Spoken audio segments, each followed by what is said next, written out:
नवीन तकनीकों ने पश्चिमी यूरोप के राष्ट्रों को सैनिक ताकत दिया और उनके लिए अपना विस्तार करके पूर्व पर अधिकार करना आसान हो गया। यह केवल भारत की ही नहीं, लगभग संपूर्ण एशिया की कहानी है। ऐसा क्यों हुआ? इस जटिलता को आसान करना अधिक कठिन है, क्योंकि प्राचीन समय में तो भारत में मानसिकता, सजगता और तकनीकी कुशलता का अभाव था नहीं, परंतु बाद की सदियों में लगातार पतन का आभास होने लगता है। जीवन की उत्तेजना और उद्यम में उदासीनता आ जाती है। कमजोर होती रचनात्मक प्रवृत्ति के स्थान पर नकल की मनोस्थली ले लेती है। जहाँ विकास के साथ विद्रोही विचार पद्धति ने प्राकृतिक और ब्रह्मांड के रहस्यों को भेदने का प्रयास किया था, वहाँ शब्दाडंबर से लैस भाष्यकार उसकी जगह लेता दिखाई देने लगता है। भव्य कला और मूर्ति निर्माण का स्थान जटिल पच्चीकारी वाली सावधानी से की गई नक्काशी लेने लगी। प्रभावी किंतु सरल, सजीव और समृद्ध भाषा की जगह अत्यंत अलंकृत और जटिल साहित्य शैली ने ले ली। साहसिक कार्यों की लालसा और छलकती हुई जिंदगी, जिसके कारण सुदूर देशों में भारतीय संस्कृति का प्रसार संभव हो सका था, कमजोर हो चली और उसकी जगह पर महासागरों को पार करने पर रोक लगाने वाली संकीर्ण रूढ़िवादिता ने जन्म ले लिया। जांच पड़ताल की विवेकपूर्ण चेतना गायब हो गई और इतिहास की अंधी मूर्ति पूजा ने उसका स्थान ले लिया। इतिहास के निकट भार ने उसे पीस कर रख दिया और वह एक तरह की बेहोशी से ग्रस्त हो गई। मानसिक जड़ता और शारीरिक थकावट की इस दशा में भारत का हास होने लगा। वह गतिहीन और जड़ हो गया, जबकि विश्व के अन्य भाग विकास के रास्ते पर बढ़ते गए। किंतु यह स्थिति का पूर्ण और एकदम सत्य सर्वेक्षण नहीं। यदि केवल जड़ता और गतिहीनता का एक रस और दीर्घ दौर रहा होता तो उसका नाता इतिहास से पूरी तरह टूट जाता। एक युग का अंत और उसके अंधविश्वासों पर उसके ध्वंसावशेषों पर किसी नई चीज का निर्माण होता। इस तरह का क्रम भंग नहीं हुआ और भारत में भी विकास की भारत होगा, ये भारत नहीं है, विकास की कड़ी बनी रही। इसके अतिरिक्त समय समय पर पुनर्जागरण के दौर आते रहे, नए को समझने और उसे अनुकूल बनाकर, कम से कम पुराने के उस भाग के साथ जिसको रक्षा करने योग्य समझा गया, उसका सामंजस्य करने के प्रयास प्रत्यक्ष दिखाई पड़ते हैं। ज्यादातर पुराने का सिर्फ बाहरी ढांचा प्रतीक के रूप में बचा रहे और उसकी अंतर्वस्तु बदल गई। ऐसी लालसा जो लोगों को उस उद्देश्य की ओर खींचती है जो पूरी तरह प्रमाणित नहीं किया जा सकता हो, और साथ ही प्राचीन और नवीन के बीच सामंजस्य स्थापित करने की इच्छा बराबर बनी रहती है।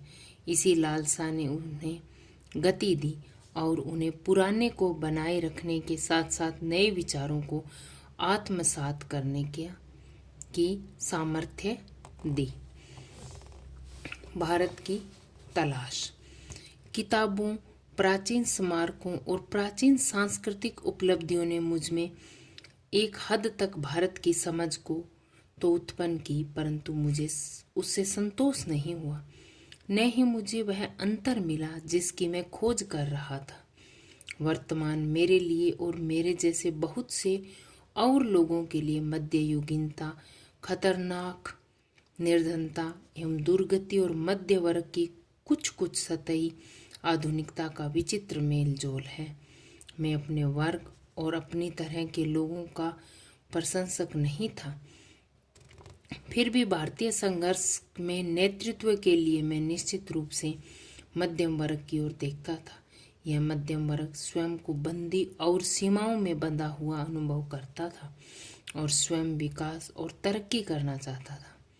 अंग्रेजी शासन के ढांचे के अंदर ऐसा न कर पाने के कारण उसके अंदर विद्रोह की चेतना पनपी, किंतु यह चेतना उस ढांचे के विरुद्ध नहीं जाती थी जिसका हमने पतन कर दिया था। ये उस ढांचे को बनाए रखना चाहते थे और अंग्रेजों को हटाकर उसका संचालन करना चाहते थे। ये मध्यम वर्ग के लोग इस हद तक इस ढांचे की पैदाइश थे कि उसे चुनौती देना या उसे उखाड़ फेंकने का प्रयास करना इनके बस की बात नहीं थी। नई शक्तियों ने सिर उठाया और वे हमें गांव की जनता की ओर ले गई। पहली बार एक नया और दूसरे ढंग का भारत उन युवा बुद्धिजीवियों के सामने आया जो इसके अस्तित्व को लगभग भूल ही गए थे या उसे बहुत कम महत्व देते थे। यह दृश्य अशांत कर देने वाला था, इसलिए कि उसने हमारे कुछ मूल्यों और निष्कर्षों में शक उत्पन्न कर दिया था।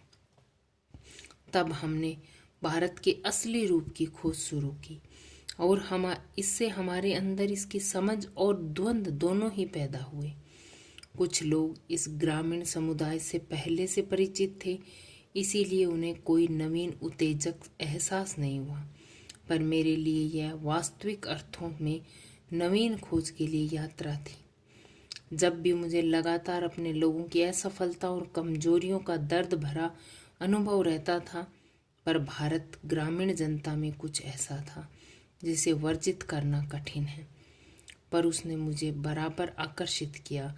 उनमें कुछ ऐसी बात थी जो मध्यम वर्ग में अनुपस्थित थी।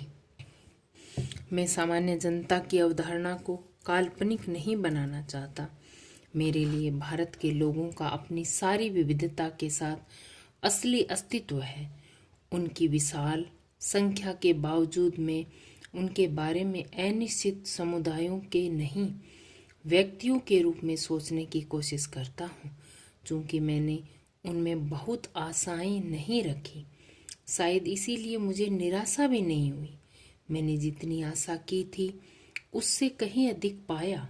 मुझे लगा कि इसका कारण और इसके साथ ही उनमें जो एक प्रकार की दृढ़ता और अंत शक्ति है, उसका कारण भारत की प्राचीन सांस्कृतिक परंपरा है, जिसे उन्होंने कुछ अंशों में अब भी बचाए रखा है।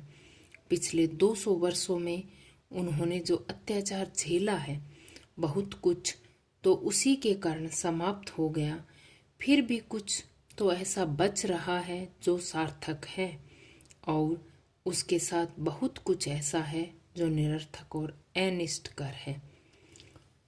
यहाँ तक आज इतना ही चैप्टर करेंगे। ये भारत माता है वो हम अगले दिन नेक्स्ट वीडियो में करेंगे। थैंक यू बेटा।